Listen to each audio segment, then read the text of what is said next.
Gaeltacht me. Agus tam tíre chum agus na dtíine seo. Ceapan go bhfuil sé thar a táchtach go dúra buacht rán ancanna síocht sin don tír.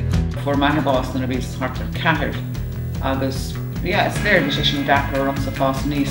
Láidir mar daoine, tá láidir mar tráb. Tá páistí go húntaach, lisbeth bhí mar WhatsApp, bhí mar Skype, bhí mar gig over bailí in a bhlog. Well, Liadh, caiim mar mar far Gaeltacht go mit fear rádúil anad agus tú exasart mar uachtar an héan.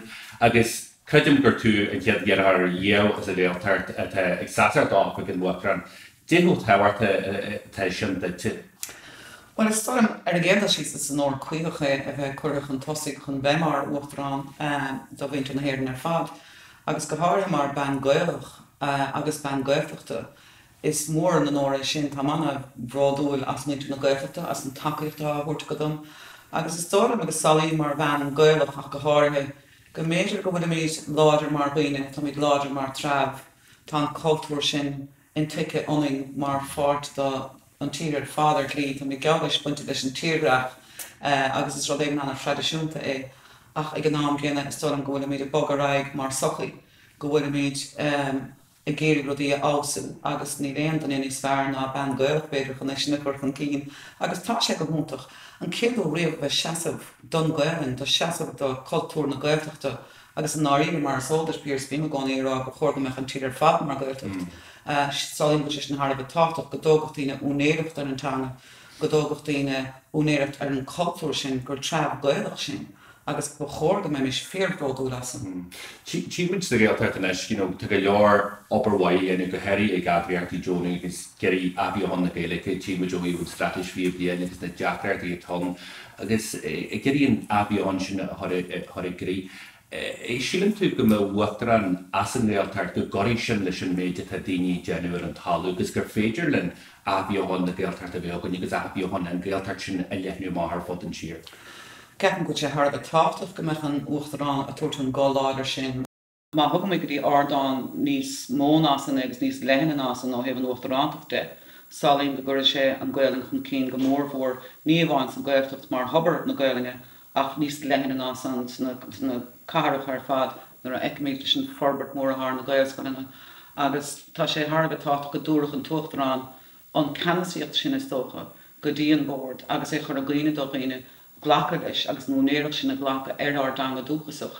Agus taine go bhaint as chomá, salíonn uairnt nar a bhí duine a dogur scáil agus fáil an Gaeling agus bíonn sé sais báise le cuasaí gramadíochta.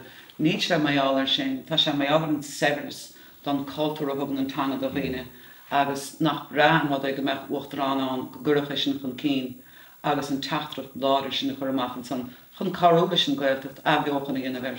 Fechimid go háirthe fud an fáil cospoint na tírestocha in san tua tá ag an ginteach dinta ortha agus tá fadí dinta oring ar fad sa bhéad is nach bhfuil seirbhísí Gaelan an. Agus tá sé sin chótáach mar ban Gaeltacht agus tuigeanta sé sin mar a bhfuil na seirbhísí ar fáil an tá sé annaheachar do héal reachtan trí Gaelan agus ba chóirga mefa ar a Liadh ar cóchéim leis an bhéirle gan dá tá sé sa bhunreacht. Bhí de caiinte an Gaeltacht agus tobar na Gaelach agus intíim go heiles go thomláin agus an seád sinna tobaineo híh an cultúr agus an ceáil agus an drámaíocht agus bhí sin le fitte fuite de fáin héin mar níon de Join Liadh. Is dé go táhairt agus dé bhí se cas leis go gro tú on tábh ar a fuair déthir bues. Agus dé bhí se cas leis ag bues níos mar níon de Join Liadh. Bhí sé drifriúil stoch ach a gnáam géanana nar a bhíonn tú sa rocht sin a héin í ceapan tú gúléan a déagsú maiáir. De for maithbás nar a bhís hartar cethir agus is léir bhí sé sin dachar am sa fás níos mar bheith daoine gcónaí caint maiáir ar daoine gcónaí a fearart mar duine do bhaint riada agus stoch an áirih gorág sé na dhé ó héobh ceol agus ó héobh cultúr agus an tuairim sin ar an mathúcháin sin a bhí got gur éarnach a bheita, gur gael a bheita, bhí sé sin thar bheith lánach agus tólam in san psyche an árglán. Ach do caiile an a bhís ceir agus an san do caiile na gáhar ar bhí si de, bhí sé siúd fear láidir mar chuine agus is tólam go dógam an sais sin beidir tróir in san slíbhí sé siúlagus mé fás níos mar gur ban ó láidir bheith nó bhí seachtar planice nar a caiile maithir agus caigur sé dachar ar a siú. Bhí nachtaí na teachtas an becht an tuige gcónaí, bhí ring stocha sin héin a bhúirta níos, bhí mar an absplach, bhí gan dáid cárás na córsan ach gan ná gin is am drasúla bíán agus is stocha gur chuir sé sin chuir sé le cé Liadh Ní Riada nómh mar amach na rudí sin ar fád sé tarlúdum agus mé fása níos is stocha gur band drasúla bheith anam ach thug sé tuiscint faoi lead an beidir na dacrachtaí a háagnaine ní me sin féin gur chuig tríd óigecht go raibh cruútanán tá neachtaíine go bhfuil fósa go meach tríd amanta ú fásach dachar agus stocha gur thug sé anáid sin Canada an gríomhaoine go méidir ná raibh an saolpó úntaach san dóibh ná raibh an saolpó deas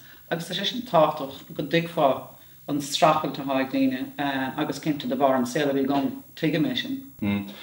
Tá tú tofanis le chuig bliana dí Parliament na Eorpa agus bhfuil chuid mhór daoine an éirí nar a bhhairtú ar Stalteanga agus creidum ná lóran tú Bearla san Parliament dí le an tú coolrann scéal sin agus catí a bhhairtú ar an Staltaí go am sin.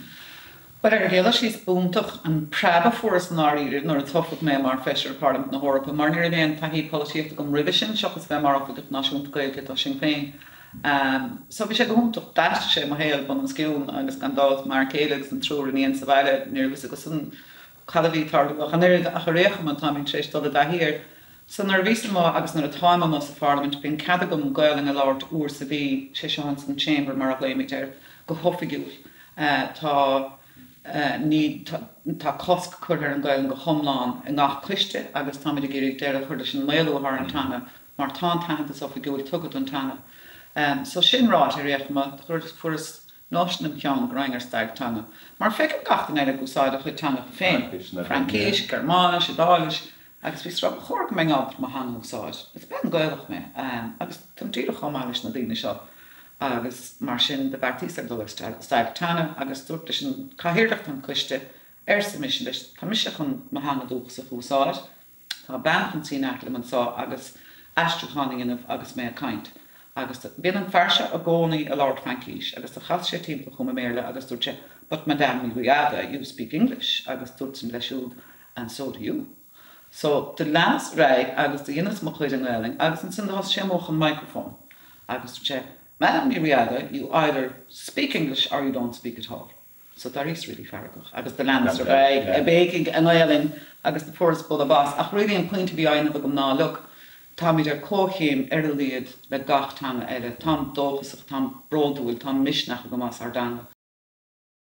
Tá le skillan sin nogad agus tú dénis an ról seo leis le chuig bliana gannn minnaíachtar san na tíre seo ar Stage International. Dí le just introún déon cíneal ról atá san Parliament na Eorpa agus mar an taí thugad ó sin agus déon dó chuideach se le bé mar an chiad bhuaachtar le don siir seo. But it's something which I'm more of a talk of. Gaeltacht she's more of throng. Ní bhain go with the counter éire no skill no a chrochúda éire can go with cohonanas can go lachfur le gachtaine ar an tíseach go bhfuil sé féráta go mit dút airgá chéile go mit knasta le chéile go mit daanú le chéile agus an taithí hagams agus na skillanna go bhfuil álam agus fáilmna gom in san Parliament na Eorpa chuir sé leis go mór mar hampla dean daoine bhairnta mar feisire a bháin cad is féile a dhéanamh. Well, Gadisa Tantris Narty in mar hampla de churis rechtiert bon gá blian hen mar horror bratamach go raibhrá go gach an cointúin an chéasa be cosanta agus go gahamis be airach maiálar agus I chiimad mar rod larmach agus de forst takeíocht ó gális gach feisre eile in san Parliament níos móna cúciad gális séchiad feisre gur bhótáil ar son an rechtiert sin gur chursach an tosig. Tá sé sin inis mar article ceair lastig don idirbartíocht a haar bon maiálar bratamach. So crohín sé sin gur féidir na sáid seirlaíon of crohín sé na skillanna sin gur raibhar an dul caint agus an món idirbartíocht le feisirí agus le daoine ó tíre éagsúil ar fud an Eorpa. Clonnim gomininic agus mé hátar ceantar goin an náil goheirí hátar an costa iescarí agus goheirí iescarí bag caint fuúd an obairta de Genesis in Parliament na Eorpa go leorhfuir in Parliament na Eorpa muhín sin a go ní clonnim sin, but tá me sé géisteart le iescarí bag ar ceantaring a tuaige ag caint fuúd an obair tú dhéanú. Tá tú ar cháiste be iescaracht san Parliament na Eorpa? Tá mé an taon feisire an tíise bhfuil ar an cuiste sin ná tá feisire bháin eile trééis taachtar le déanaí agus tá sé go maithis sin éiscint. Ach is tócha an céadród nar a postcreen Parliament cá sé seo meach séar písa de bhís a Cuisteán béire agus de bóras le fearnar a bhís món an stocaíocht ó thaobh an tábhán don órap agus de bhíon fearse an agus é siúlar an cé bhí garsún beagaige agus bhís a caiinteis mé chun sa cuasa éascailt agus dúirt sin am liscad tá mis marach an Dentil's Land. Níl éon airg gom mar tá an cóta go léir éascathe gom, ní fégamm dal amach a géascailt, tá a géirigh má chláán a thógant agus sin díreach bra ar an Children's Land. Bhís just críomhiste géisteach le sin sa dúirt má los raim is ágad in Parliament, tá chun dollar an coiste éascailt, tá chun seaamh suas a gur na héascairí seán nach bud éon eile seaamh suas dóibh, mar duach scrisar an ar chuidir nar formar staatsan in sorbach. Deirtar ná bhfuil cuairt ag áfa gin uachtaran le néirí móra te go leor daoine sa tíir seo ag láraigh. An féidir le an féidir le uachtar an uair ceannasaí ar a thuirt an tír agus an nahéirí sin na bhainte má. Did bhhar héin? Is féidir cinnte agus ceapan go bhfuil sé thar a bheith táchtach go dúrach uachtarán an ceannasaíocht sin don tír, aber féchar le héirí Mary McAleese, féchar le héirí Mary Robinson, agus na hartha mór sóisialta go iad ar son le lína chud Amazon. Agus tá sé geiste gomsa má bhíon an tálam go bhfuil muinte na héirann san go gur siad a chud muíanam. Be mis ag meachtas cóir na reachtas agus a chur a gine dóibh aber na dul go sítá ara ó hebh reachtaíocht chun airthirt do muinte na héirann agus chun reachtaíocht a chur a bhaim go bhfuil a tuairt airdáibh siúd go bhfuil ar imil an sochaí. Agus tá neart rud gur féidir leis nuachtarrán déanamh. Ach is dó an ggóla míid tagtha ag puinte ára in our saoil agus puinte ára in our sair. Go bhfuil míid olah chun chorá bheith going mé adar an céad 7 bliain eile.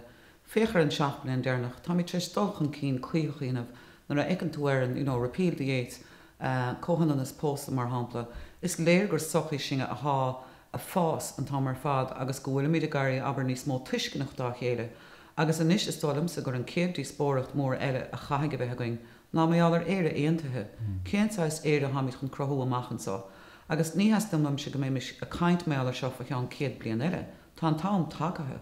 Agus tá dulgus oringanis. Gan a bheith I dynamh nabhhíim do seo. Tá anach daine ar an dalamh mohn san huig has hir agus hir a caint mé allar éire aontaithe. Tá sé a caint mé allar an snórap. Tá bret amach going. Agus chuna héad ná beimiis mar sochaí a caint ar na rudaí úntaach darfach go bhétamís déanamh. Go bhétamís is tócha bheith mar solas don codéile an dán ar clí. Go bhfuil míid ó héh prósis na síchánaide, ó héh an prósis a bheith ag ri a tuairt airad ar líine agus a crothú an sochaí seo bhfuil baile ag ar báistí nach bhfuil daine a feheh cúpla bliana a gur dochtúra éiscint, nach bhfuil debhíle duine going a thá gan dían. Tá na scanal seo ar fádag titim amach, so léiríonn sé bhfuil neart obair le duine fós in san tír seo. Ach bhfuil is go tá sé go chúntaach a bheith ceappa go bhfuil míid fásta suascadóir chun na chorátí seo go léir a bheith going.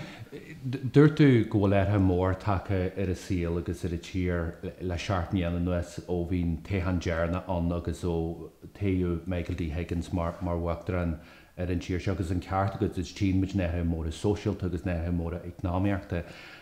Caite bhhail lása an tíir seo bheith in seaartníana a maihan seo agus tú iné tréimh se seaartníana chaú mar bhaachtaran na héireann. Ba bhfuil mar a géadal síos go meach an acnamíocht a tuairtead an na daine agus ní héin slí le timppel, feice míid leis an Gaeltacht, feice míid nach bhfuil airgad a daine na fóca, feice míid daine bhfuil a mohan san na gobar, gachúireach lig don lá agus nach féad le déanana chiméad, nach féad le bíochar an bord. So tá éon gohramíocht cuiochan san tíir seo, sinna ibre a héanana chahamíid airthúirta. Ibre dó ná chahamíid an áíre an córá réadúil sinna bheith going maiáil ar éire aontaithe, tá tám tagathe gur féidirling refran a bheith going agus gur féidirling daine a bhréling. Lór tú gur mhair tú tríníonnta me déanana agus décha go deachar a sin agus tú i Parliament na Heoras, i Brussels, in Strasbourg, agus tríníon agus sa bháile far céile in sin agus I geirí ahan rud a chuinealt le chéile I déanú nuna déachtar son an tíir seo go heidir náisiúnta agus ag tógáil teala fásta gnám céarna. Is rud é má tú passionanta tá sé fuirist beidir an fuineh sin a bheith agat. Tá mógadóir go bhfuil an fuineh a gom, tá passion a gom, tá talam gúil fear céile úntaach gom. Go dugan airad a gachrod sa bhaile. Bhís pósta blianta fad ó hen de forma chéad ar céile bás, gábhí ar bhí an céad blian suas a going bhí ailseige agus ní mar súla an áíir so bud an getú fás a chasam. agus bhín tá an gur bhódas le Nicky agus gur saolaíoh trúr iníon áling doing. Agus tá sé san tuiscinach. Ná fecinn siad tá páistí go húntaach, bhlis go bíonn siad a gcónaí an sais dá lá le ruí agus iad tuisim amach. Ag an ná gine bí mar WhatsApp, bí mar Skype, bí me obair bailíon an bhló agus mé hall sa Brosíal, uornta beidir go mengistí go cuiste agus bí mar craicí tá an ceol a géal san nómh aon si ar chuoinnig sé sin. So bíonn tú gcónaí sais bíon an ráród a go meachtar siúlad cheann an tá mar fad. Agus tá go te go má a gur mu iníanacha fe cheann déanú cúdaag blianar a bheith sé tríéis scoil ágant agus go bheice siad a bháthir agus go néir siad. Tú ná bhí máth rúntaach gin santa chuig síach cinn siad fríocht. Ní raibh si a bhlach agus gan a túirt aigear na dúláin móra agus spéidir go dúireach sé prebadóibh son chun an sais sin passion a bheithe go mé ábhar an saoil. Well, look, gur maigad Liadh agus tá méidir lí sa Gaeltacht ag trí go mór go mé. Tú héin mar an chiad uachtar in le an tíir seo agus an chiad bangéil as an Gaeltacht náfik an uachtar so gníri go maileat agus ní dautabí go bhfuil brad mór anamsa anad agus gan dautabí go bhfuil bradig mu na héan san nóbert a deanta agus an nóbar a dhéanamh tú mar uachtar na héan gur maigad. Gur mí mágad Pearse.